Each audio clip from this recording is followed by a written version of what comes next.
안녕하세요. 자, 이번 시간에는 우리 상속세 내용을 정리하도록 하겠습니다.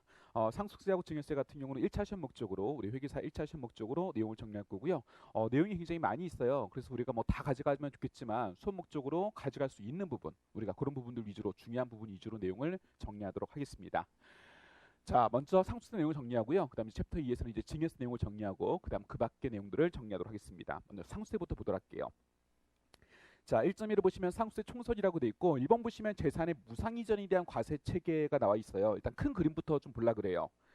자, 어떤 재산을 무상으로 이전했을 때 당사자는요, 증여자가 있고 수증자가 있겠죠. 준자가 있고 받은 자가 있습니다.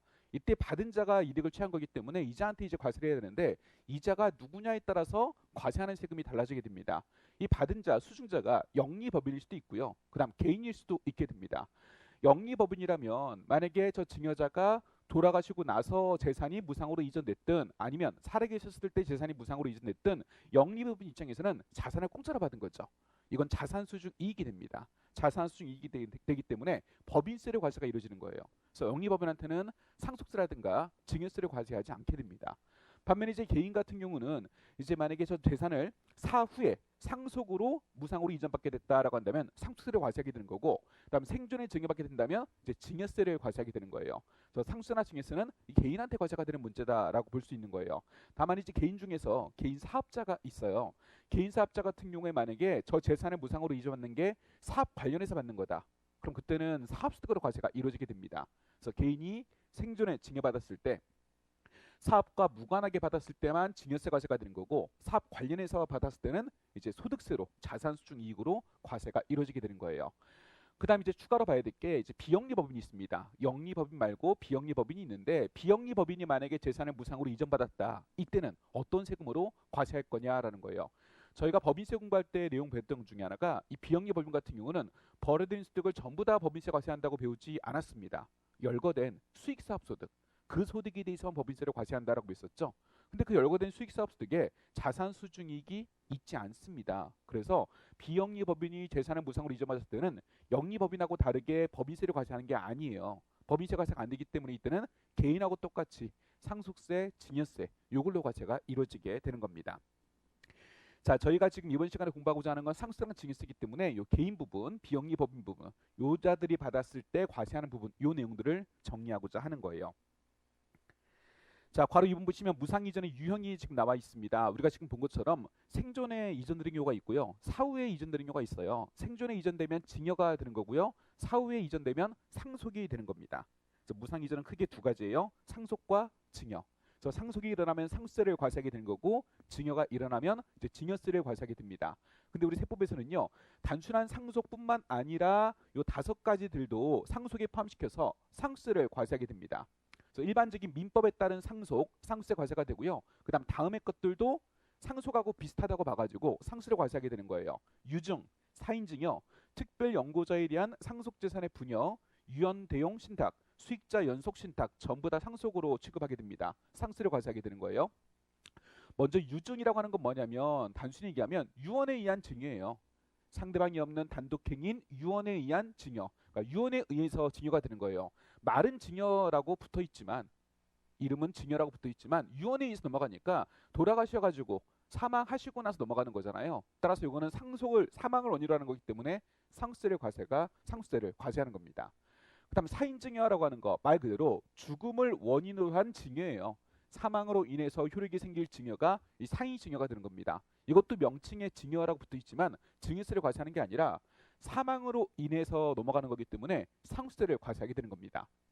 그다음 특별 연고자에 대한 상속재산의 분여라고 돼 있죠. 이건 말 그대로 상속재산이 넘어가는 거기 때문에 이것도 죽음을 원인으로 하는 거다. 상속세를 과세하게 됩니다.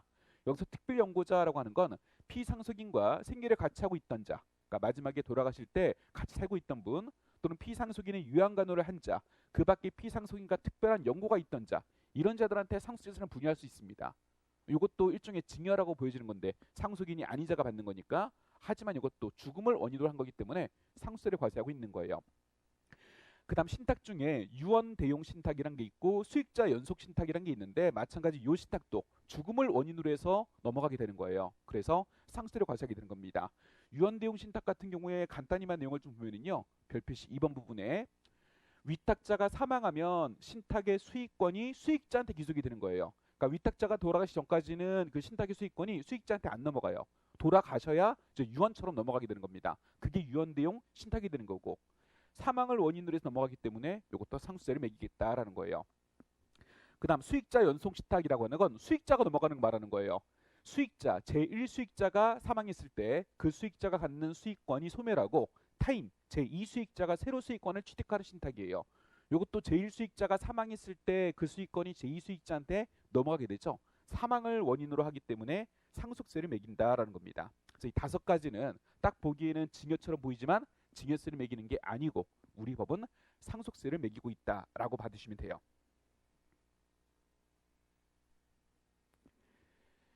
자, 그 다음은요, 상속세 과세 방식입니다. 이 상속세나 증여세를 과세할 때 어떤 방식으로 과세할 거냐, 이제 과세 유형인데요. 이론상 상속세를 과세하는 방식은 2가지 방식이 있습니다. 첫 번째는 유산 과세형, 두 번째는 취득 과세형이에요. 유산 과세형은 말 그대로 유산에 대해서 과세하는 거예요. 피상속인이 남긴 유산 총액 있죠? 그거에 대해서 이제 과세하는 게 유산 과세형이 되는 거고, 이 취득 과세형은 여러 상속인들이 재산을 상속받을 수 있잖아요. 그 재산을 받았을 때 본인이 취득한 부분에 대해서만 과세하겠다라고 하는 것, 그게 이제 취득 과세형이 되는 거예요.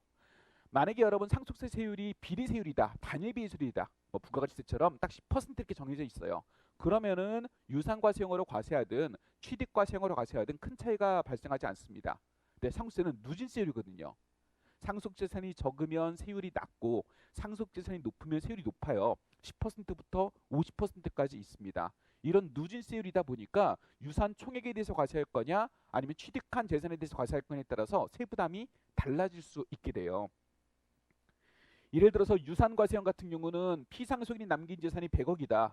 그 100억에 대해서 상속세를 곱해가지고 과세하게 되는 거예요. 그럼 상속세가 많이 나올 수 있게 됩니다. 하지만 취득과세형은 유산 총액을 만약에 10명의 상속인들이 나눠받는다. 뭐 각각 10억씩 받는다고 볼게요. 그럼 각자 받은 거에 대해서만 세부담을 하면 되는 거예요. 그럼 아무래도 유산과세형보다는 낮은 재산가액에 좀 적은 재산가액이 세율을 곱하다 보니까 세부담이 낮을 수 있게 됩니다. 2가지 과세 방식이 있는데 우리나라는 어떤 방식을 선택했냐. 일단 상속세 같은 경우는요. 피상속인이 남긴 유산 총액에 대해서 과세하는 유산과세형 요거를 채택했습니다.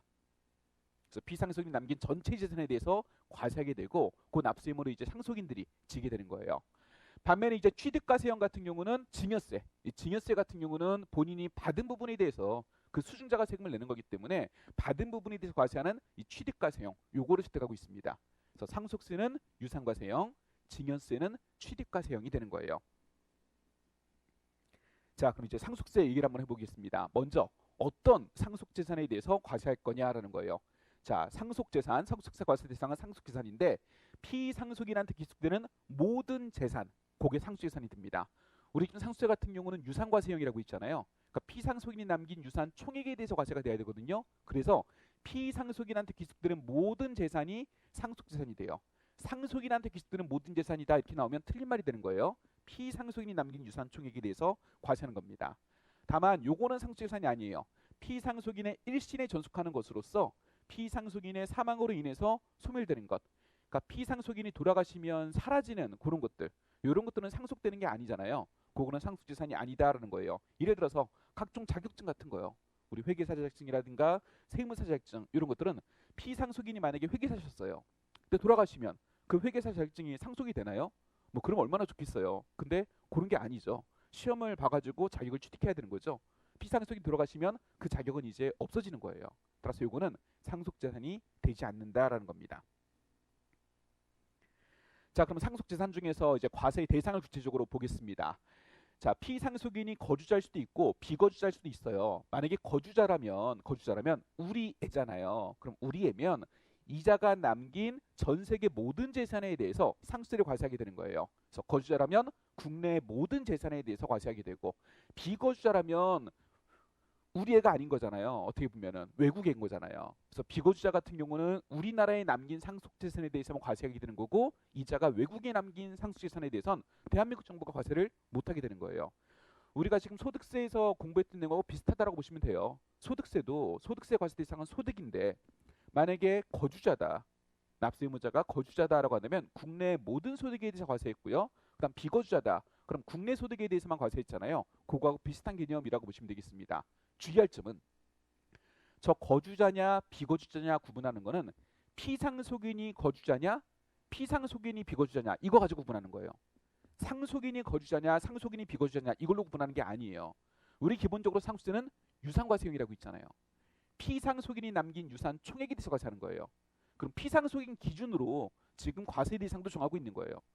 그 피상속인이 거주자고 그자가 남긴 유산이 국내도 있고 국외도 있다.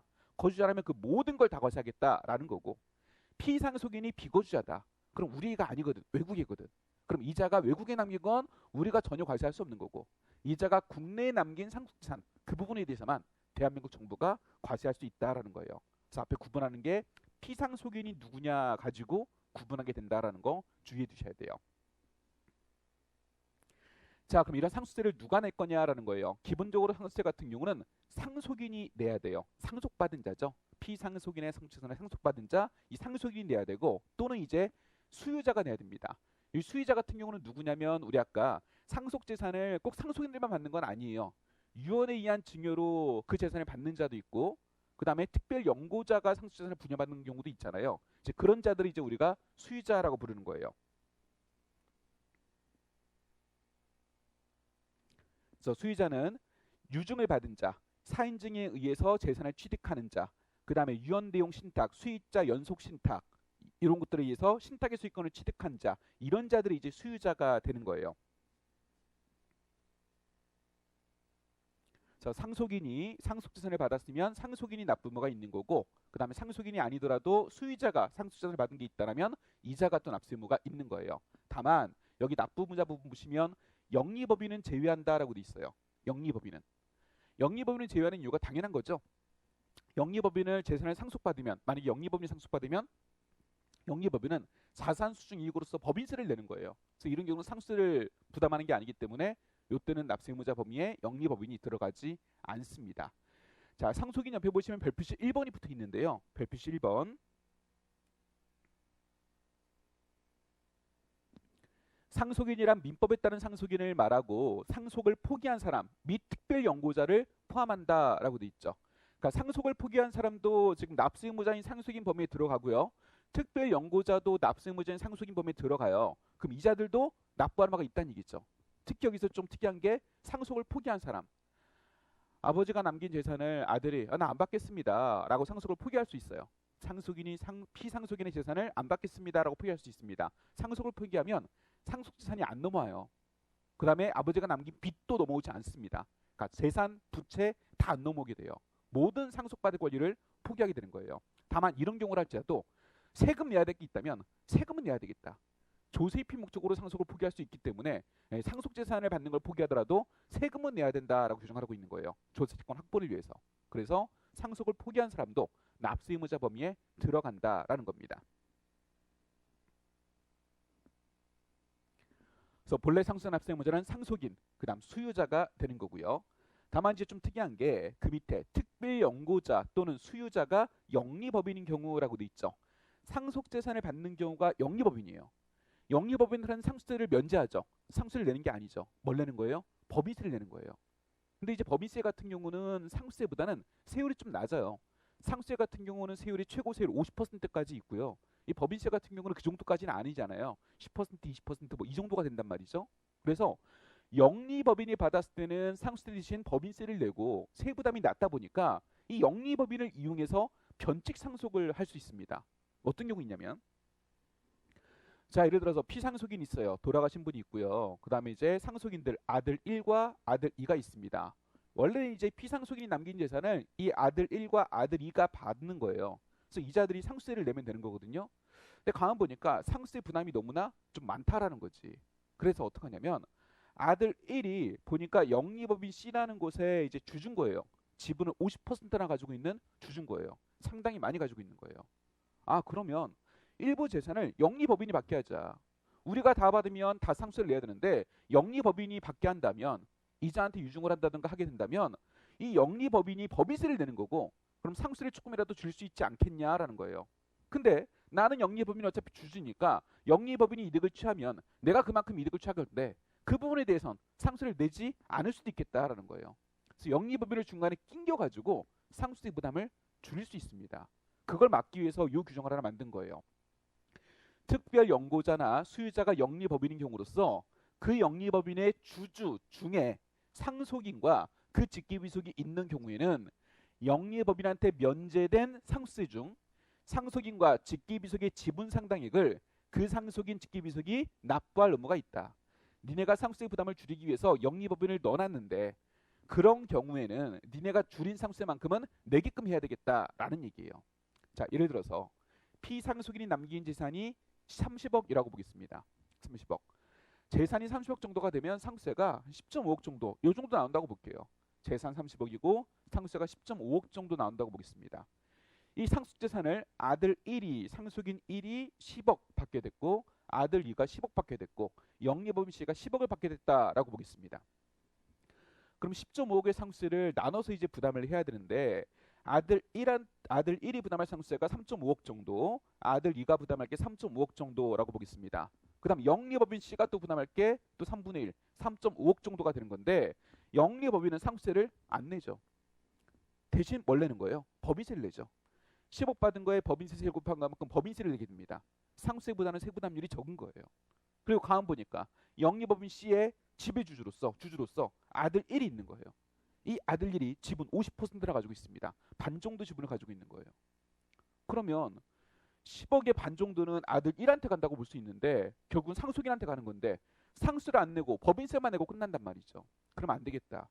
얘가 내야 될, 얘한테 원래 얘가 부담하게 될 상수세 부분을 이자가 결국 이자한테 재산이 간 거라고 볼 수 있으니까 이자가 내야 되겠다라는 거예요. 그래서 이자를 납부하는 바가 있다라고 규정을 하고 있는 거예요. 그럼 어떤 식으로 하게 되냐면 영리법인 C가 10억을 받았을 때 원래 부담할 상수세 같은 경우는 3.5억이었어요. 그 3.5억의 절반만큼 지금 아들 1이 지분을 가지고 있잖아요. 절반만큼은 아들 1이 부담을 해야 되겠다라고 보는 거예요. 다만 법인세 낸 부분은 빼줘야죠. 그건 이미 세금을 냈으니까. 그래서 법인세 낸 부분, 법인이 10억에 법인세 곱한 것만큼 낸 거 있죠. 그건 빼주는 거예요. 근데 빼줄 때 실제 법인세 세율을 고려해야 되는데 우리 법은 10% 세율만 고려하고 있어요. 그래서 영리법인 C한테 원래 부과됐었어야 될 상속세에서 영리법인 C가 낸 법인세 빼고 그럼 상속세 부담을 줄인 부분이 되잖아요. 거기에 이 상속인의 지분율 곱한 것만큼을 이 상속인한테 납부하는 바가 있다라고 말하고 있는 거예요.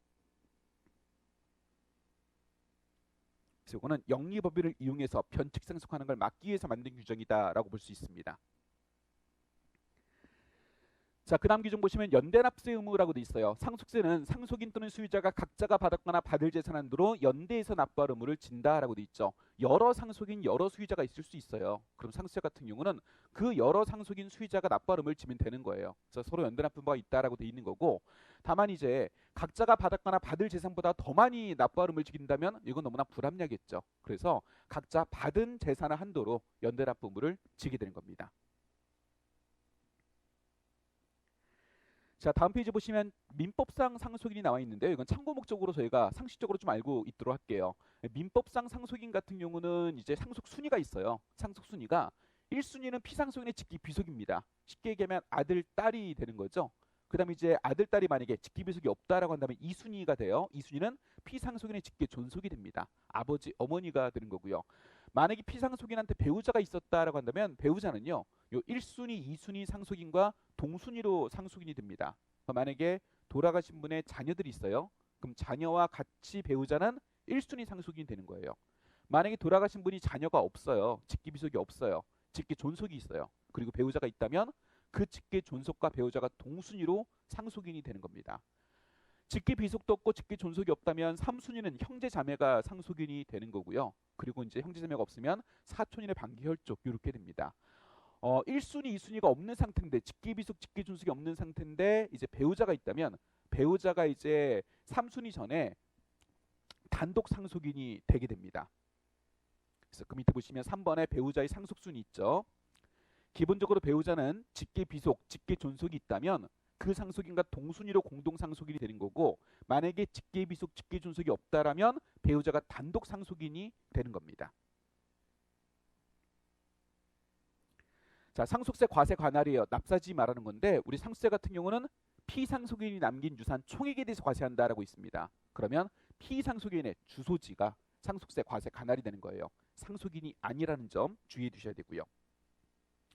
자, 6번에 우리 상속세 계산 구조가 나와 있습니다. 이 계산 구조를 시험 목적으로, 수업 목적으로 기억을 좀 해두셔야 돼요. 보통 시험 문제 나오는 게 계산 문제로 나왔을 때 상속세 과세가액이 얼마냐 구하시오. 또는 상속세 과세 표준 구하시오. 보통 요 정도 문제가 나오게 되거든요.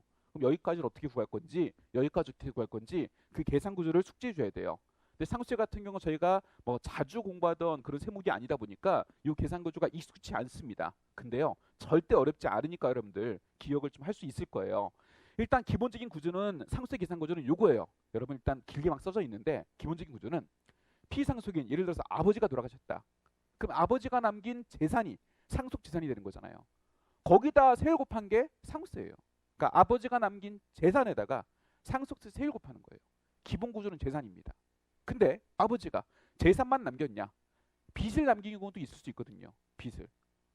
그러면 재산 남기고 빚도 남겼다. 만약에 재산 남긴 게 100억이세요. 빚 남긴 게 20억이세요.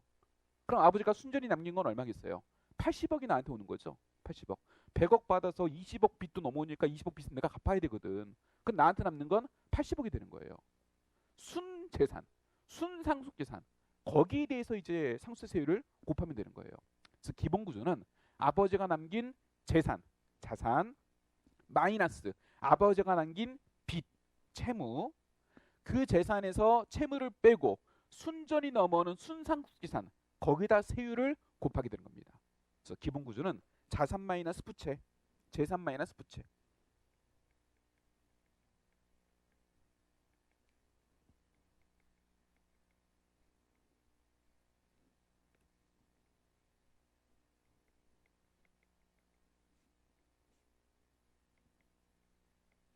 여기다가 상속세 세율을 곱하게 되는 거예요. 어렵지 않죠, 계산 구조. 아버지가 남긴 순재산에 대해서 세율을 곱한다라는 겁니다. 다만 이제 조세 정책상 또 여러 가지 이유상 이런 부분을 약간 수정하게 되는 거예요. 약간씩. 그래서 기본적으로 여기 재산 부분이 들어가는 게 상속 재산가액입니다. 민법상 상속재산 이런 것도 여기에 들어가게 되는 거고요.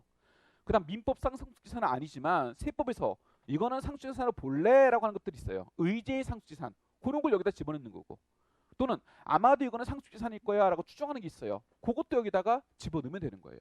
그래서 본래 상속재산에다가 의제의 상속재산, 추정 상속재산 그거 다 더한 게 이제 총상속재산가액이 되는 거예요. 지금까지 요거 구한 거예요. 여기다 이제 세율 곱해서 과세해 줘야 되는데 이 중에서 국가에서 이거는 과세하지 말아야 되겠다라는 것들이 있습니다. 그걸 이제 빼주는 거예요. 비과세 재산가액, 비과세하는 것들, 또는 과세가액 불산입, 과세가액에 산입하지 않아야 되는 것들 그거 빼주고, 그리고 이제 과세가액 공제액을 빼줍니다. 과세가액 공제액은 요거예요. 채무. 아버지가 빚도 남겼다. 그럼 빚은 내가 받아가는 게 아니잖아요. 아버지가 남긴 재산을 채권자가 가져가는 거거든요. 그럼 그거는 이제 빼줘야 돼요. 그 채무 같은 걸 빼주면 되는 거예요. 사전적인 재산가액은 나중에 보도록 하고요. 그럼 여기까지가 이제 상속세 과세가액이 되는 거고, 이걸 다 과세하는 건 바람직하지 않으니까 우리 소득세 같은 경우도 소득공제 이런 거 있었잖아요. 그럼 상속세 같은 경우도 상속공제 이런 거 해주고, 또 감정평가 수료공제 이런 거 해주고, 그래서 과세 표준과하게 됩니다. 그럼 거기다 세율 곱하면 산출세액이 되는 거고요. 그 이후에 뭐 징수유예세액이라든가 세액공제 같은 거 빼주고 뭔가 잘못한 거 있으면 페널티 붙고요. 가산세. 그럼 최종세액을 이제 계산하게 되는 거예요. 근데 중간중간에 명칭이 좀 새롭다 보니까 그 명칭들을 좀 여러분들이 기억을 해두시는 게 좋습니다. 상속재산에다가 의제 추정까지 더하면 그건 총상속재산가액이 되는 거고요. 거기서 비과세, 과세가액 불산입 공제액 빼고 사전적인 세가액 더하면 상속세 과세가액이라고 부르게 되고요. 그 과세가액에서 상속공제랑 감정평가수료공제 같은 공제를 빼주고 나면 과세표준이 되고요. 과세표준 나왔으니까 드디어 세율을 부과하면 돼요. 세율 곱하고 산출세액이 나오게 되는 겁니다. 자, 앞으로는 이 상속세 계산 구조에 따라서 하나하나씩 내용을 순서대로 살펴보도록 하겠습니다. 먼저 총상속재산가액입니다. 계산구조 보시면 총상속재산가액은 민법상 본래 상속재산에다가 상속재산으로 보는 것, 의제의 상속재산과 상속재산으로 추정하는 것, 아마도 상속재산이야 라고 하는 것, 그걸 다 더해가지고 계산하게 됩니다. 민법상 상속재산은 피상속인이 남긴 재산이에요. 피상속인이 예금을 남겼다, 토지를 남겼다, 건물 남겼다, 그런 것들 있으면 여기다 다 넣어주시면 되는 거예요. 그럼 세무상 특이한 건 의제, 추정, 저 두 가지가 중요하죠. 먼저 의제부터 보도록 하겠습니다. 자, 의제의 상속재산, 다른 말로 간주 상속재산이라고도 해요. 여러분, 의제라는 말과 추정이란 말은 우리가 법인세라든가 이런 거 공부할 때도 공부한 적이 있습니다. 의제는 뭐예요? 실제는 그게 아니에요. 근데 법에서 법률적인 효력을 발생시키기 위해서 무조건 그것으로 보는 것, 그게 이제 의제죠. 간주도 마찬가지고, 대표적으로 의제, 배당, 간주, 임대료 이런 것들이 여기에 해당하는 거죠. 마찬가지 상속재산도 의제 상속재산이면 실제 민법상 상속재산은 아니에요. 근데 상속재산과 다를 바 없다. 결국은 피상속인한테서 상속인한테 가는 거라고 볼 수 있다. 그럼 요거는 상속세를 과세하겠다라고 해가지고 상속재산으로 세법에서 보고 있는 걸 말하는 거예요. 여기에 해당하는 게 세 가지가 있습니다. 첫 번째 보험금, 두 번째 신탁재산, 세 번째 퇴직금, 보신퇴 세 가지예요. 세 가지 항목 기억을 해두시고, 여러분 보험금 같은 경우는요, 만약에 피상속인이 사망보험 같은 걸 가입해 두셨어요. 사망보험을. 그래서 피상속인이 돌아가신 거야. 돌아가시고 나서 그 보험회사로부터 보험금을 상속인이 타게 된 거예요. 이게 피상속인이 남긴 상속재산이냐? 민법상 본래 상속재산은 아니죠. 피상속인 소유의 것이 상속인한테 간 건 아니에요.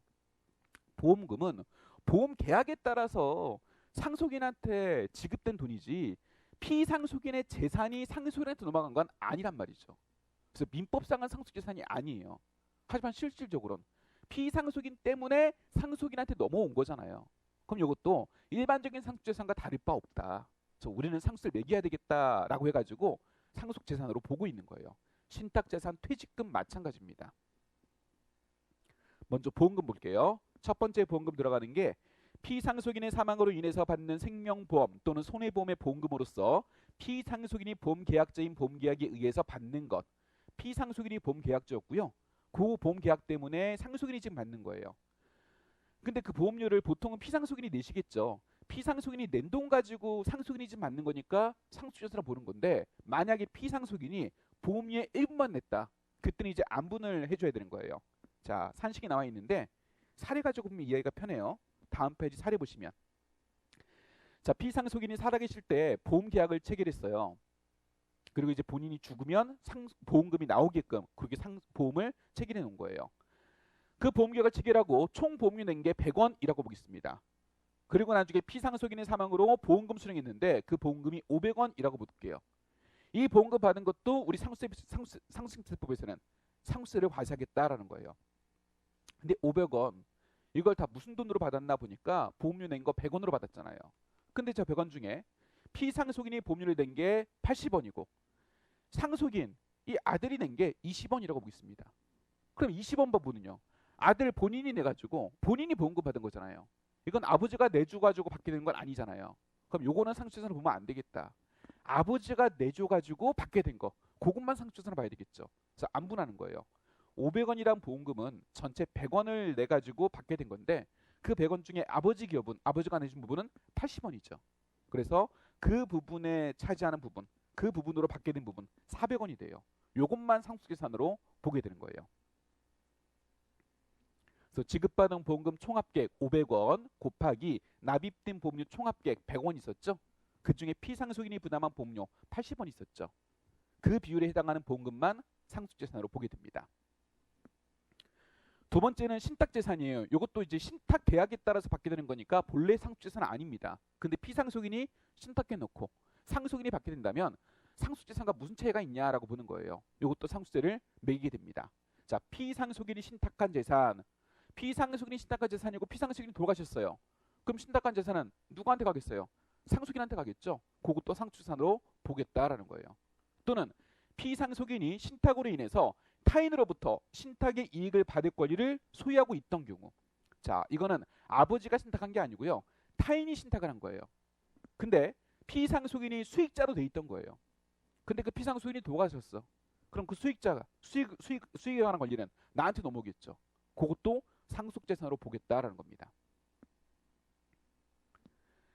그 다음 퇴직금입니다. 피상속인한테 지급될 퇴직금, 이것도 상속재산으로 보게 됩니다. 이 퇴직금 같은 경우는 돌아가셔서 결국은 퇴사를 했기 때문에 퇴직금이 나오는 거지, 아버지 소유의 현금, 아버지 소유의 재산이 넘어오는 건 아니에요. 그래서 민법상은 상속재산이 아닙니다. 하지만 실질적으로는 아버지가 결국은 퇴직을 해가지고 받게 된 거니까 상속재산과 다를 바가 뭐가 있냐. 이것도 상속세를 매기겠다라는 거예요. 그래서 피상속인한테 지급될 퇴직금 이런 것들도 상속재산으로 보게 됩니다. 다만 국민연금법에 따른 유족연금이라든가 사망으로 인해서 지급되는 반환일시금, 유족일시금 이런 것까지 과세하는 건 바람직하지 않겠죠. 그래서 이거는 과세 대상으로 규정을 안 하고 있습니다. 자, 정리하면 지금까지 봤던 거 의제의 상속재산은요. 경제적 실질이 상속재산과 똑같은 거다. 그래서 우리 세법에서는 상속재산으로 봐가지고 과세하겠다라는 거예요. 의제라는 말은 무조건입니다. 납세자가 이건 상속재산 아닌데 보험 계약에 따라 받은 건데 왜 과세해야 됩니까? 라고 하더라도 무조건 과세가 이루어지게 되는 거예요. 세 가지 항목 기억합니다. 보험금, 신탁재산, 퇴직금 3개였어요. 자, 또 하나 총상속재산가액이 들어갈 수 있는 게 이제 추정상속재산입니다. 추정상속재산. 자, 요거는 추정이죠. 의제가 아니에요. 그러니까 추정이라는 것은 의제보다는 좀 약한 개념이랄 수 있어요. 그러니까 요거는 아마도 상속재산일 거야 라고 하는 거예요. 과세관청에서 보니까 이거는 상속재산일 것 같은데 아마도 상속재산일 거야. 일단 상속재산으로 우리가 추정하겠다라고 하는 거예요. 근데 납세자가 아니에요. 이거 상속재산 아닙니다 라고 반증을 제시하고 실제 상속재산이 아니다. 그러면은 상속재산 아니네 라고 할 수 있는 거. 그게 추정 상속재산이 되는 겁니다. 자, 추정 상속재산은 피상속인이 상속기 시전에 재산을 처분하거나 채무를 부담한 후 과세의 자리에 놓치기 쉽지 않은 현금으로 상속함으로써 상속세를 부담하기 회피할 수 있습니다. 요걸 막기 위해서 만든 규정이라고 볼 수 있어요. 자, 말이 좀 어려울 수 있는데 쉬워요, 여러분. 어려운 게 아니고. 자, 우리 아까 상속세 계산하는 기본 구조가 뭐라고 있어요?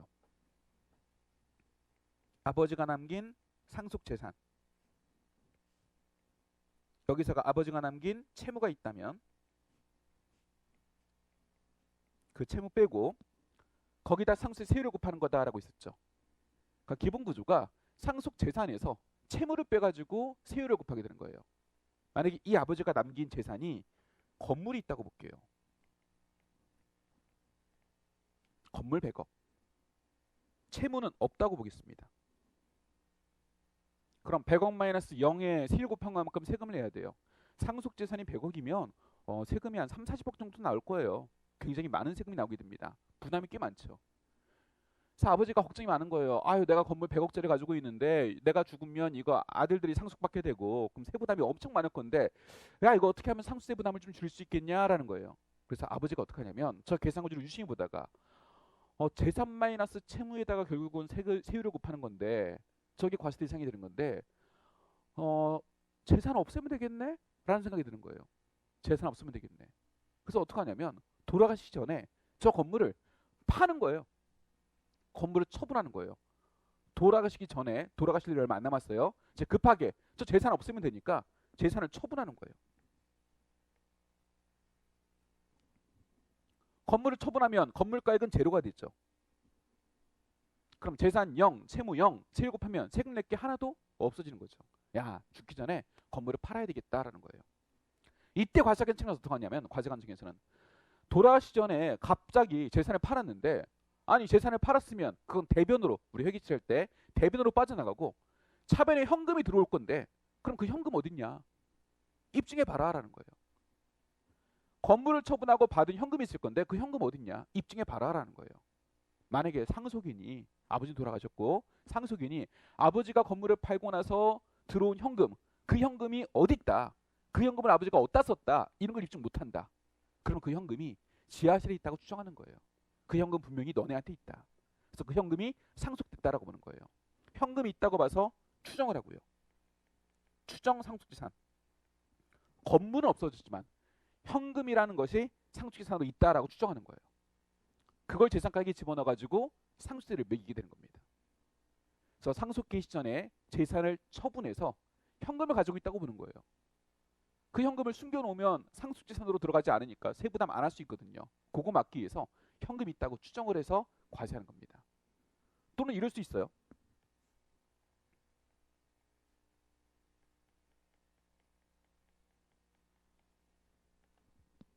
건물 100억을 가지고 계신 분인데 저 건물만 있고 채무는 없어요.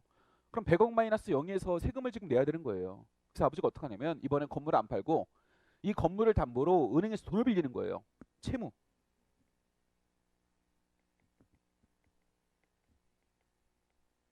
채무 100억. 돈을 빌리는 거예요. 빚을 만들어 놓으면 저 재산에서 빚을 뺄 수 있으니까 그럼 순상속재산은 제로가 되고 그럼 세금을 안 낼 수 있을 거 아니냐라는 거예요. 이렇게 버리는 거예요. 자, 이런 경우에도 우리 과세관청에서는 말하죠. 야, 은행에서 돈을 빌렸는데 갑자기 빌렸는데 그럼 대변에 채무가 생겼고 그럼 차변에 현금이 있을 거 아니냐. 그 현금 어딨냐. 돈을 빌렸으면 현금이 있을 건데 돈이 어딨냐. 그 돈을 돌아가신 분이 어디다 썼다라고 입증해라.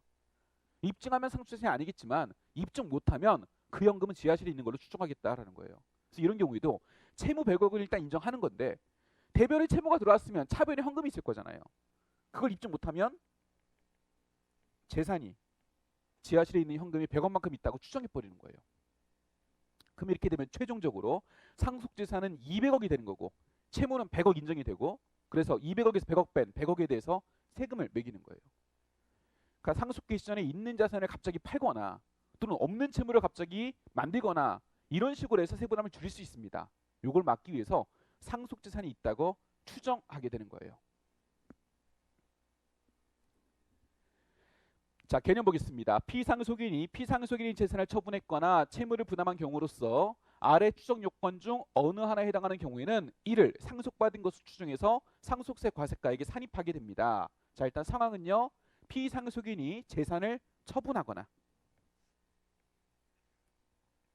또는 채무를 부담해야 되는 거예요. 건물을 팔거나 아니면 은행에서 차입금을 끌어와야 되는 거예요. 그 다음 이거는 추정상속재산이기 때문에 무조건 상속재산을 볼 수 없습니다. 아래 추정 요건 만족을 해야 돼요. 요건 충족했을 때 보는 건데요. 뭐 예를 들어서 이런 거예요. 금액이 적은 거 그런 것까지 추정하는 건 실익이 없겠죠. 그래서 금액이 좀 클 때 추정을 하게 되고요. 또 재산을 처분한 게 오래 전일 때 돌아가시기 한참 전에 재산을 처분했을 때 이거는 상속세 부담을 부당하게 줄이기 위해서 처분했다고 보기가 어렵거든요. 그런 개연성이 너무 떨어져요. 너무 오래전이기 때문에. 또는 채무를 진 것도 너무 오래전이다. 오래전에 채무 진 것까지 상속세 부담을 줄이기 위해서 채무를 진 거다. 이렇게 연결시키기는 좀 어려울 수 있단 말이죠. 그래서 너무 오래전에 재산을 처분했거나 그 금액이 얼마 안 될 때는 추정하지 않습니다. 그럼 요건이 어떻게 되냐면 먼저 재산을 처분한 경우 또는 예금 같은 건 인출한 경우예요. 피상속인의 재산을 처분하거나 아니면 예금 인출한 게 재산 인출한 게 다음 중 어느 하나인 경우로서 용도가 객관적으로 명백하지 않다. 그 재산 처분액을 어디다 썼는지 명백하지 않다. 그런 경우를 추정하게 되는 거예요. 아버지가 건물을 처분하고 나서 이 돈을 어디다 썼는지 명백하게 입증이 된다면 그거는 지하실 현금이 없는 거잖아요. 돈을 다 썼으니까. 그때는 추정하지 않아요. 명백하지 않았을 때 추정하게 되는 거예요. 자, 일단 최근에 재산을 처분해야 돼요. 그래서 기본적으로 2년 이내, 상속기실 2년 이내에 재산 처분액이 5억 원 이상인 경우 2년 이내 5억 이상의 재산을 처분했다. 꽤 많은 금액을 단기간 내 처분했다고 보는 거예요. 그때 추정상속재산 계산하게 되고요. 또는 1년 이내에 재산 처분한 게 2억 이상이다. 그런 경우 추정하게 됩니다. 2년 이내 5억 이상 먼저 검토하시고요. 여기에 해당한다면 추정하시면 되고 거기에 해당하지 않으면 1년인 2억 이상인가를 그 다음 판단하시면 돼요. 그래서 요거 판단해서 해당한다면 추정하고 그렇지 않으면 또 추정하지 않는 거예요. 근데 여기서 여러분 2억, 5억 따지는 거는요. 재산 하나하나당 따지는 건 아니고요. 재산 종류별로 2억, 5억을 따지게 되는 거예요. 이 판단하는 요건은 재산 종류별입니다. 재산 종류는 세 가지를 규정을 하고 있어요. 첫 번째는 현금, 예금, 유가증권. 두 번째는 부동산 및 부동산에 관한 권리. 세 번째는 기타 재산이에요. 그러니까 그룹별로 묶어놓은 거예요. 재산별로. 현금, 예금, 유가증권. 우리 편의상 그냥 금융재산 그룹이라고 불러볼게요. 그 다음 부동산에 관한 권리. 부동산과 준부동산이죠. 부동산 그룹이라고 묶어볼게요. 그리고 기타 재산 그룹. 그렇게 세 가지 그룹을 정해놓고 그룹별로 2년 이내 5억 이상, 1년 이내 2억 이상을 따지게 되는 거예요. 또 하나 추정하는 게 채무를 부담했을 때죠. 그래서 피상속인이 부담한 채무 합계액이 다음 중 어느 하나인 경우로서 용도가 객관적으로 명백하지 않다라면 이때 추정을 하게 됩니다. 상속 개시일 전 2년 이내 채무 부담한 게 5억 이상일 때 또는 1년 이내 2억 이상일 때 그 요건은 위에 거랑 똑같은 거예요. 그럼 전체 우리가 2년 이내 5억 이상, 1년 이내 2억 이상 따져야 되는 거는요. 4개 그룹이 되는 거예요. 재산 처분 인출 그룹이 3개 있죠. 금융자산 그룹, 부동산 그룹, 기타 자산 그룹. 그리고 채무 합계 그룹. 채무도 건별이 아니라 채무 합계까지 따지거든요. 그래서 4개 그룹별로 이 요건들을 따져줘야 되는 거예요. 그럼 얼마만큼을 상속재산으로 추정할 거냐라는 거예요. 자, 예를 들어서 재산 처분한 게 피상소인이 돌아가시기 전에 건물을 처분한 게 6억이에요. 6억. 그 6억 건물을 최근에 처분하셨는데 그 돈 어딨냐? 입증해봐라 라는 거예요. 그랬더니 상속인이 아버지가 건물을 6억에 팔아서요. 그 중에 1억 원은 이런 용도로 썼어요 라고 입증을 한 거야. 그 돈 어디다 썼다가 입증을 한 거예요. 그럼 그거는 지하실에 돈이 없는 거잖아요. 돈을 쓴 거니까. 돈을 써버리고 상속 당시에 그 돈은 존재하지 않는 거잖아요. 상속재산이 아니잖아요. 그럼 그건 빼줘요. 재산 처분액, 인출액, 채무 부담한 금액 중에서 용도 입증된 건 확실히 용도가 입증됐으니까 지하실에 현금이 없는 거예요. 그거는 이제 빼주고 나머지 금액이 용도 입증 못한 거죠. 어디다 썼는지 용도 입증 못한 거 있으면 그거를 지하실에 있는 거라고 추정하는 거예요. 근데 지금 아버지가 돌아가시기 전에 재산을 처분했고 또는 예금을 인출했고 채무를 부담했어요. 그 아버지가 그 돈을 찾아가지고 그 돈을 건물 팔고 남은 돈을 어디다 썼는지 지금 상속인이 입증을 해야 돼. 그 재산을 처분하고 돈을 어디다 쓰신 분은 돌아가셨어. 살아있는 사람들이 입증을 해야 돼요. 근데 살아있는 사람들이 그 모든 자금을 다 입증하는 건 한계가 있겠죠. 아니, 돌아가신 분한테 물어볼 수도 없는 거고. 그래서 다 입증하기가 좀 어려울 수도 있어요. 그래서 뒤에 요 정도는 빼주게 됩니다. 요거는 아무리 노력해도 상속인들이 입증하기 어려운 금액이라고 보는 거예요. 그건 이제 빼주는 거예요. 둘 중에 작은 금액 빼주게 되는데 재산 처분액, 인출액, 채무부담액이 20%. 많이 노력해도 20% 정도는 사실은 다 입증하기 어려우니까 그 정도는 빼줄게. 그건 추정 안 할게 라고 하는 거예요. 최대 2억까지. 그래서 재산 처분액, 인출액, 채무부담액 20%와 2억 원 둘 중에 작은 값은 아무리 노력해도 입증하기 힘든 금액이라고 봐서 그건 이제 빼주게 됩니다. 사례 가지고 좀 보도록 할게요. 자, 상속 개시일은 X5년 10월 1일입니다. 전화 이제 아버지가 돌아가셨고요. 아버지가 상속 개시일 전에 처분한 재산들이 있습니다. 그 내역은 다음과 같고요. 이때 추정 상속지상가액은 얼마냐 묻고 있어요. 자, 보니까 돌아가시기 전에 재산을 처분한 게 유가증권 X4년 12월 달에 처분했고 예금은 X5년 1월 달에 토지는 X4년 12월 달에 건물은 X3년 12월 달에 처분했습니다. 그럼 돌아가시기 전에 재산을 처분했으니까 이 재산 처분하고 들어온 현금이 지하실에 있다 없다 추정을 해야 돼요. 추정 상속재산 계산해야 됩니다. 그럼 요건부터 먼저 따져야 되죠. 그 요건 따지려면 4개 그룹으로 나눠서 따지는 거예요. 첫 번째 그룹 금융재산 그룹, 두 번째 그룹 부동산 그룹, 세 번째 기타재산 그룹, 네 번째 채무합계 그룹이에요. 그럼 먼저 유가증권 예금 요거는 금융재산 그룹에 해당하네요. 그 다음 토지 건물 얘네들은 이제 부동산 그룹에 해당하죠. 이 케이스는 지금 두 가지 그룹이 있는 거예요. 금융재산 그룹과 부동산 그룹. 그룹별로 묶어볼게요. 유가증권 예금 하나, 토지 건물 또 하나. 이 그룹이에요. 먼저 재산 처분된 거 보니까 상속개시는 X5년 10월 1일이고요. 유가증권 X4년 12월 달에 처분. 예금은 X5년 1월 20일에 처분이에요. 그럼 이 중에서 먼저 처분한 거 찾으세요. 먼저 처분한 게 유가증권이에요. X4년 12월 24일. 먼저 처분한 게. 그러면 가장 먼저 처분한 게 그 그룹 내에서 가장 먼저 처분한 게 상속 개시일부터 1년 이내예요. 1년 이내면 이제 금액이 2억 이상인가만 보시면 되는 거예요. 처분한 금액 보니까 3억 원이네. 그러니까 금융재산 그룹은 1년 이내 2억 이상 요건을 충족하는 거예요. 그럼 추정상속재산 계산 대상이 되는 겁니다. 계산해 볼까요? 재산 처분액, 인출액이 3억 원입니다. 그 중에 아버지가 이 돈을 찾아가지고 이 재산을 처분해가지고 들어온 돈 가지고 어디다 썼나 확인해 보니까 1억 원은 용도가 입증된 거예요. 어디 썼다. 이건 지금 우리한테 없다. 입증을 한 거예요. 그럼 그거는 빼줘. 입증했으니까 상속재산으로 추정하지 않습니다. 용도 입증 못한 게 이제 2억 원이죠. 이걸 상속재산으로 다 추정하는 게 아니라 아무리 노력해도 입증하기 어려운 금액 빼줘야죠. 유가증권 예금의 처분액 3억 원 있죠. 거기에 20%는 아무리 노력해도 입증하기 힘들다라고 빼주는 거예요. 최대 2억 범위 내에서. 그럼 2억에서 6천만 원 빼주면 1억 4천만 원. 이만큼 지하실에 현금이 있다고 추정하는 겁니다. 두 번째 부동산 그룹. 부동산 같은 경우는 먼저 처분한 거 보니까 건물이 있네요. X3년 12월 달에 처분했고 X5년 7월부터 따졌을 때 이건 2년 이내예요. 1년은 넘었고 2년 이내. 그럼 2년 이내 5억 이상인가 봐야 되는데 이 그룹의 재산 처분액을 보니까 딱 5억 원입니다. 그럼 5억 원 이상에 해당하죠. 추정 요건 충족합니다. 그럼 5억에서 용도 입증된 금액 보니까 2억 원에 입증이 됐어요. 그럼 입증 못한 3억 원을 상속재산이 있다고 추정해야 되겠죠. 거기서 이제 마이너스 아무리 노력해도 입증 못할 거라고 보는 금액 5억의 20% 그리고 2억 둘 중에 작은 금액을 빼주죠. 그럼 이제 2억이 추정 상속 재산가액이 됩니다. 이 문제는 3그룹은 없죠. 기타 재산그룹 없고 채무그룹도 없습니다. 그럼 최종 추정 상속 재산가액은 3억 4천에 해당하는 거예요. 한 가지 여러분들이 계산 문제 풀 때 주의할 점은요. 우리가 지금 추정 상속 재산은 재산 처분액뿐만 아니라 채무 부담액도 있죠. 채무 부담액. 이 채무를 돌아가시 전에 채무를 부담했을 때 여러분들 채무를 부담했을 때 그 채무액은 인정하는 거예요. 돌아가시 전에 채무 부담한 게 잘못된 거다 이렇게 보는 건 아니에요.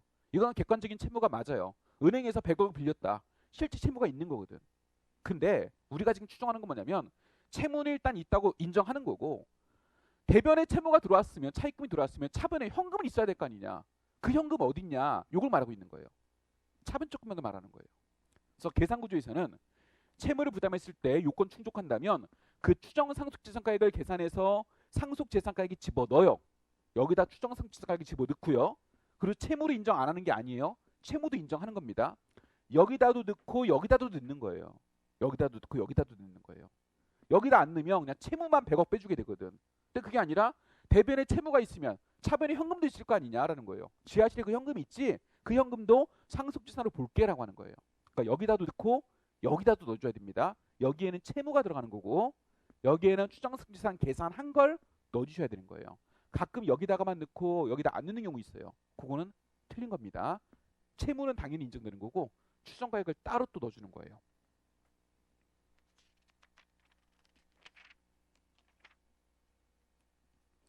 자, 여기까지 보면은요. 요게 총상속재산가액이에요. 우리 상속세 계산구조 중에서 지금 요 부분 본 거예요. 민법상 상속재산에다가 의제 있으면 더하고 추정 더하고 여기까지 보게 된 겁니다.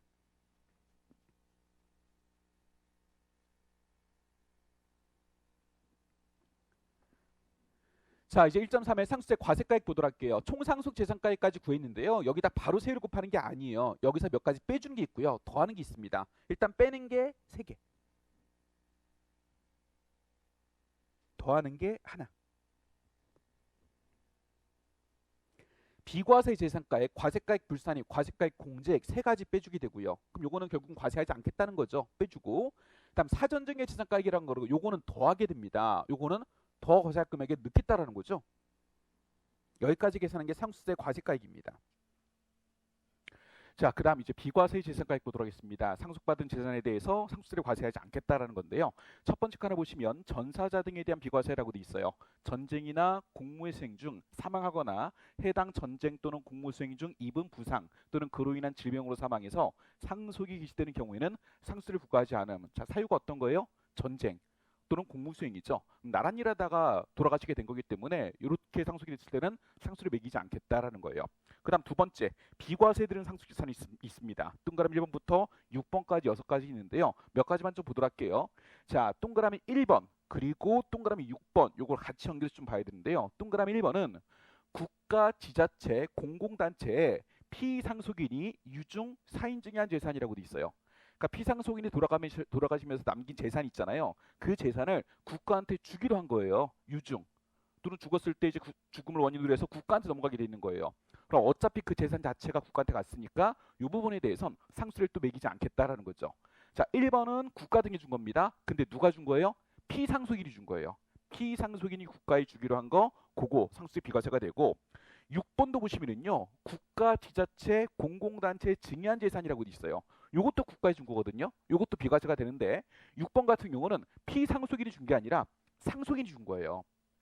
상속재산 중에서 상속인이 상속세 과세표준 신고기한까지 국가, 지자체, 공공단체 줬다. 그럼 이것도 돌아가신 분이 준 건 아니지만 받는 사람이 상속 받는 사람이 준 것도 결국은 국가한테 간 거니까 이것도 상속세를 매기지 않겠다라는 거예요. 정리하면 동그라미 1번 피상속인이 국가에 준 것도 비과세, 동그라미 6번 상속인이 국가에 준 것도 비과세가 되는 거예요.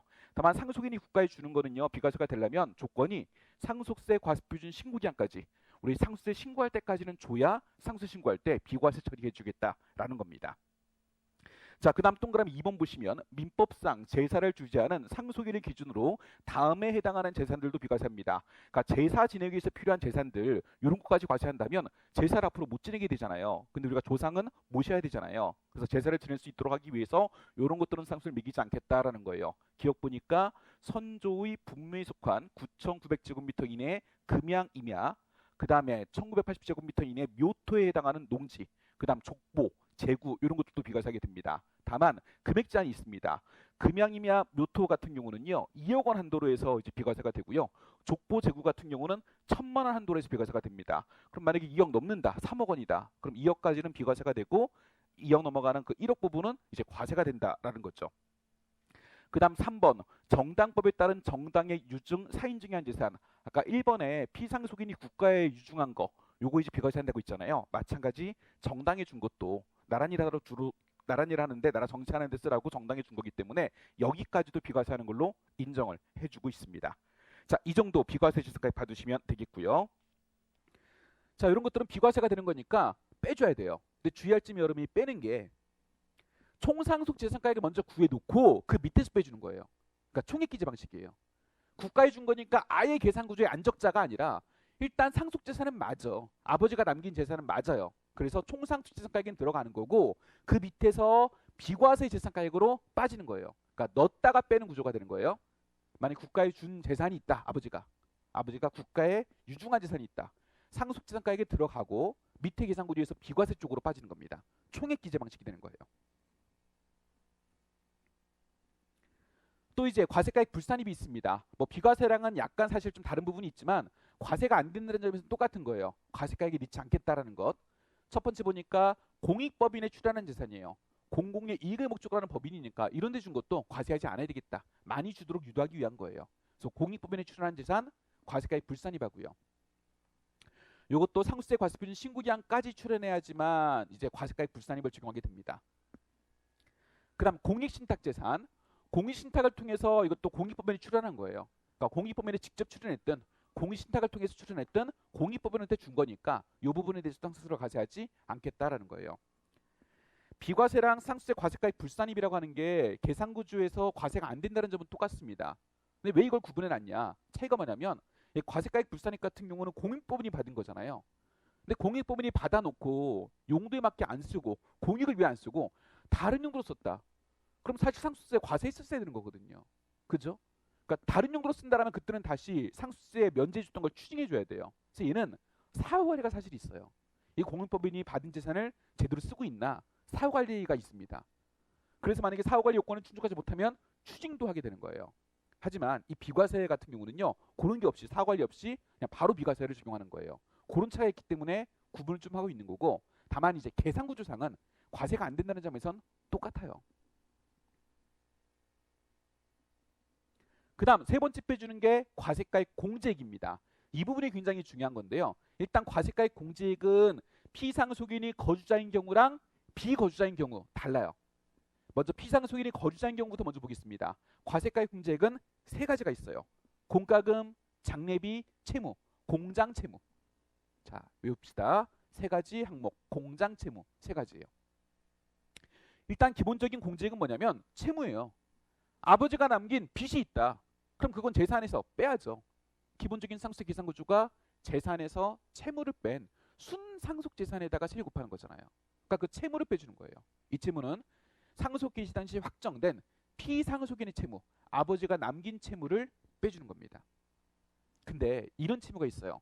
상속세 부담을 회피하기 위해서 만든 가짜 채무가 있을 수 있습니다. 이 채무가 기본적으로 상속세 계산할 때 재산에서 빠지잖아요.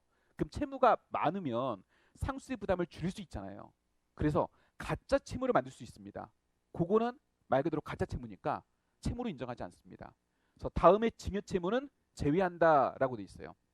이게 가짜 채무라서 그런 거예요. 여러분 증여채무라는 게 뭐냐면 일반적인 채무는 아닌데 이런 거예요. 말 그대로 증여하기로 해놓고 그 증여하기로 한 자가 돌아가신 거야.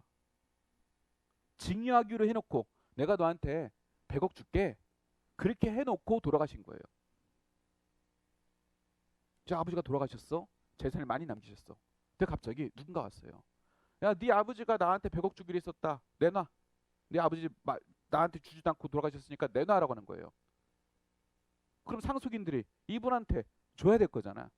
아니 물론 뭐 거짓말 치면 안 줘야 되겠지만 실제 그렇게 했다라면 줘야 되겠죠. 그럼 그것도 아버지가 남긴 채무라고 볼 수 있는 거예요. 그게 증여 채무예요. 근데 이거는 객관적인 확정 채무라고 보기가 어렵습니다. 그래서 돌아가시기 전에 최근에 이런 증여 채무를 만들어 놨다. 이거는 상속세 부담을 줄이기 위한 가공 채무라고 볼 수 있는 거예요. 그래서 그거는 채무로 인정하지 않습니다. 어떤 거냐면 최근에 만들어진 거예요. 상속 개시일 전 최근 10년 이내에 상속인한테 진 증여 채무. 돌아가시는 분이 상속인한테 최근 10년 이내에 너한테 증여할게 라고 해놓고 돌아가신 거 말하는 거예요. 또는 상속인 아닌 자한테 최근 5년 이내에 진 증여 채무. 이건 상속인이니까 좀 더 길게 10년으로 가는 거고 상속인 의지는 좀 짧게 5년으로 가는 거예요. 그러니까 10년 이내 5년 이내 최근에 진 증여 채무는 가짜 채무라고 볼 수 있다. 상속의 부담을 줄이기 위한 채무라고 볼 수 있다. 그거는 일반적인 채무로 인정하지 않겠다라는 거예요. 그래서 요거 뺀 일반적인 확정된 채무만 채무로서 인정하는 겁니다. 또 채무랑 비슷한 게 뭐가 있냐면 공과금. 상속 개시일 연재 피상속인이 납부할 의무가 있는 공과금. 요것도 일종의 채무라고 볼 수 있어요. 만약에 아버지가 내야 될 세금이 있었는데 세금. 그 세금을 안 낸 상태에서 돌아가셨다. 그럼 상속인들이 그 세금을 내야 되잖아요. 아버지가 안 내고 돌아가셨으니까. 그것도 일종의 채무라고 볼 수 있는 거죠. 그래서 피상속인이 납부할 의무가 있던 그런 공과금도 과세가액 공제액으로 인정하게 됩니다. 주의할 점은 피상속인이 납부할 의무가 있던 것만 공과금으로 인정하는 거예요. 상속 개시일 이후에 상속인의 잘못으로 인해 가지고 생긴 것들은 인정하지 않습니다. 상속 이후에 상속인이 잘못해 가지고 가산세라든가 강제징수비라든가 벌금 같은 거 이런 거 내게 됐다. 이건 아버지가 남긴 게 아니잖아요. 아버지가 남긴 빚이라고 볼 수 없기 때문에 요거는 공과금으로 인정하지 않습니다. 또 하나 장례 비용도 빼줍니다. 자, 이 부분도 시험에 굉장히 자주 나오는 부분인데요. 아버지가 돌아가셨어요. 그럼 기본적으로 장례는 치러 드려야 되잖아야 그때 써야 되는 비용이 있잖아. 장례비. 아버지가 남긴 재산 가지고 그 돈을 썼다라고 보는 거예요. 그래서 그것도 상속 계산할 때 빼주게 됩니다. 장례 비용 같은 경우는 둘로 구분이 되는데 일반 장례비하고 봉안시설, 자연장지 사용에 소요된 금액 둘로 구분해요. 그러니까 납골당이라든가 자연장지 쓸 때 들어가는 비용, 그 다음에 일반 장례비. 일단 일반 장례비 같은 경우는 실제 장례에 지출한 금액인데요. 최소 500만 원을 공제해주고 최대 1000만 원까지 공제하게 됩니다. 일단 이 장례비 같은 경우는 인정이 되려면요 증빙이 있어야 되겠죠. 얼마 썼는지 입증이 돼야 되잖아요. 입증이 돼야 되는데 만약에 일반 장례비 같은 경우는 하나도 쓴 금액이 없다. 입증된 게 없다. 그래도 최소한 상속인으로서의 도리가 있으니까 500만 원 정도는 기본적으로 인정해 줍니다. 뭐 정신없이 뭐 장례 치료가 하다 보니까 증빙 같은 거 제대로 못 갖출 수 있단 말이죠. 근데 기본적으로 누구나 장례는 치를 거잖아요. 그래서 최소 500만 원을 기본적으로 인정해 주는 거예요. 하나도 쓴 금액이 없다. 문제 언급이 없다. 장례비 언급이 없다. 그래도 500만 원을 인정해 주는 거예요. 쓴 금액이 없다고 나와도. 하지만 최대 1000만 원까지. 1000만 원까지만 인정하게 되고. 이거와는 별도로 이제 봉안시설, 자연장지 사용에 소요된 금액은 이제 지출한 금액을 인정해 주는 건데 그거는 최대 500만 원까지 인정하게 됩니다. 자, 이 최소 금액, 최대 금액들을 꼭 기억을 해두시고요. 그럼 장례비는 최대 얼마까지 인정되겠어요? 봉안시설 자연장지로 500만 원 인정이 되고 일반 장례비로 최대 1000만 원까지 인정되면 최대 1500만 원까지 인정될 수 있게 되는 거예요. 그래서 세 가지 공장 채무가 이제 과세가액 공제액이 되는 겁니다. 다만 피상속인이 비거주자다. 돌아가신 분이 비거주자다. 이런 경우는요. 과세가액 공제액으로 공장 채무 중에 공과금 채무는 인정해줘요. 비거주자가 남긴 빚을 인정해줍니다. 근데 장례비는 인정하지 않아요. 이게 중요한 부분이에요. 피상속인이 비거주자 같은 경우는 외국에 있는 이잖아요. 그럼 장례도 외국에서 치르는 거지 우리나라 안에서 장례를 치르는 게 아니거든요. 그래서 이런 경우에는 외국에 있는 재산 가지고 장례비를 지출했다라고 보는 거기 때문에 장례비는 따로 인정하지 않습니다. 이게 거주자하고 다른 점이고 중요한 부분에 해당하는 거예요.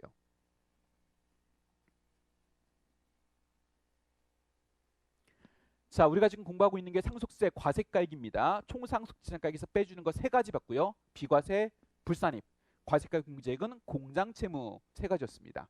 그리고 사전증여 재산가액이라고 하는 거, 얘를 더하게끔 하고 있어요. 얘는 더한다는 건 뭔가 지금 더 과세하는 것처럼 느껴지는 건데, 자, 요거는 상속세, 누진세 부담을 회피하는 걸 막기 위해서 만들어진 장치인 거예요.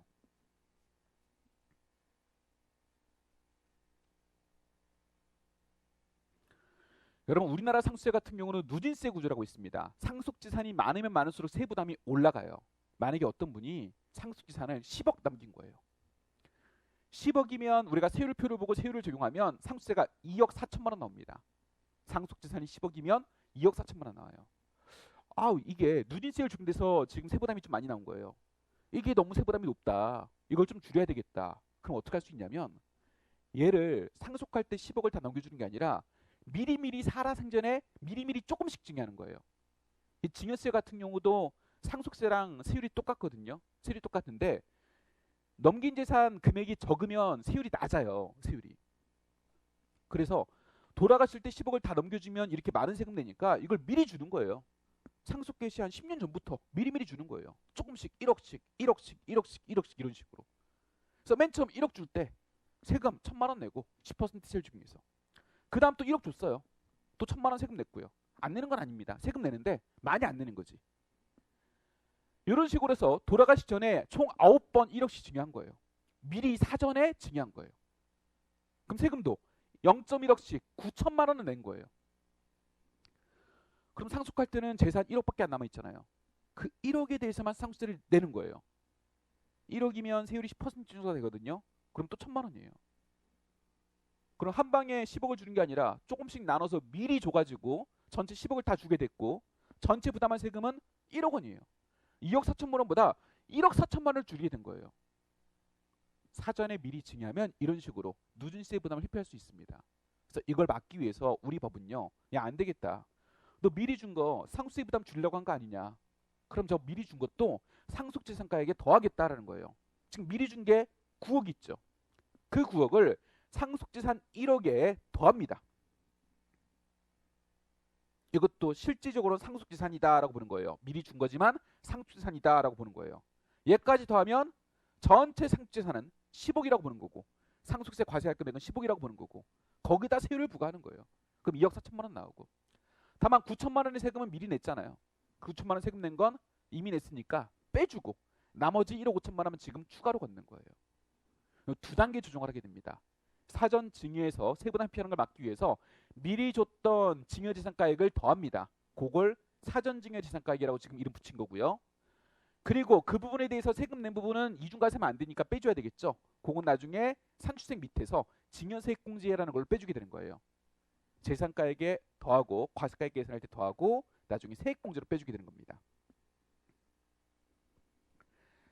자, 그러면 사전에 증여한 걸 더한다고 했는데 20년 전에 준 것도 더할 거냐, 30년 전에 준 것도 더할 거냐. 뭐 완벽하게 올바로 과세하려면 생전에 준 거 다 더해야 되겠죠. 근데 뭐 20년 전, 30년 전에 준 거는 사실 상속세 부담을 회피하기 위해서 준 거라고 볼 수는 없잖아요. 그런 용도가, 그런 목적이 있었다라고 보기는 어렵거든요. 그래서 최근에 준 거를 더하게 되는 거예요. 그래서 상속 개시일 전에 상속인한테 증여한 거라면 10년 이내에 준 거를 더하게 됩니다. 상속인 아닌 자한테 증여한 거에 대해서는 최근 5년 이내에 준 거를 더하게 되는 거예요. 그래서 기간을 설정해가지고 최근에 준 것들만 더하게 됩니다. 최근에 준 게 상속세 부담을 회피하기 위해서, 상속세 부담을 조금이라도 줄이기 위해서 지금 사전 작업한 거라고 인정을 하는 거예요. 상속인은 10년 이내, 상속인 아닌 자는 5년 이내 준 걸 더합니다. 근데 주의할 점은요, 이럴 수 있어요. 과거에 줬을 때는 이 재산이 1억이에요. 1억. 근데 이 1억짜리가 지금은 재산이 올라갔을 수도 있어요. 과거에 줬을 당시에는 이 재산가액이 1억인데 지금 평가해 보니까 상속 당시에는, 이날 현재에는 2억 원이다. 그럼 1억을 더할 거냐, 아니면 2억을 더할 거냐라는 거예요. 1억을 더할 거냐, 2억을 더할 거냐. 그때는 2억을 더하지 않습니다. 상속 개시 당시 평가액을 더하는 게 아니라 증여 당시 평가액을 더하는 거예요. 증여 위에 그 재산 가치가 상승할 수도 있어요. 그거는 사실은 돌아가신 분이 만들어준 이익이 아니잖아요. 받은 사람이 만든 이익이라고 볼 수 있잖아요. 그러니까 이거는 상속하고 관계가 없는 거다라고 볼 수 있어요. 그래서 여기다 더할 때는 과거의 증여 당시 그 가액을 더하는 거지 상속 당시 가액을 더하는 건 아니에요. 그래서 증여 이후에 재산가치 증가분 그 부분까지도 상수로 가세한 건 아닙니다. 이거는 돌아가신 분과 무관하게 받은 사람이 만든 이익이라고 볼 수 있기 때문에 그런 거예요. 그래서 제일 중요한 거는 이 가액평가예요. 상속재산가액에 가산하는 증여재산가액은 증여일 현재 시가에 따르게 됩니다. 상속현재 시가가 아니라는 점 시험 문제 굉장히 많이 나옵니다. 주의해 두셔야 돼요. 그러니까 증여 이후에 상속 개시일까지 시가 상승분은 고려하지 않습니다. 이거는 아버지가 돌아가신 분이 만들어준 이익이 아니기 때문에 그런 거예요.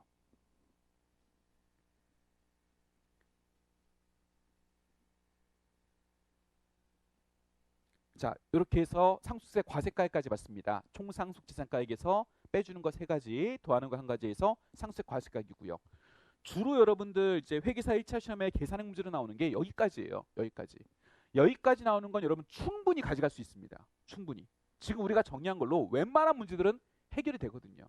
그래서 여기까지는 일단 최소한도로 일단 내가 최소한도로 학습을 한다라고 한다면 여기까지는 하시면 웬만한 문제는 커버돼요.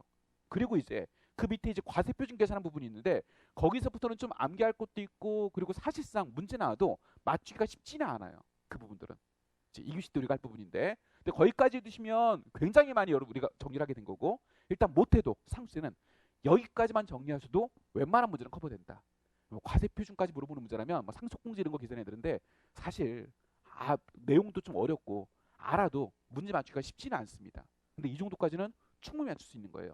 꼭 여기까지는 정리를 좀 해두자라는 겁니다. 잠깐 쉬었다가 그 다음 내용 계속 보는 걸로 하겠습니다. 잠깐 쉬었다 할게요.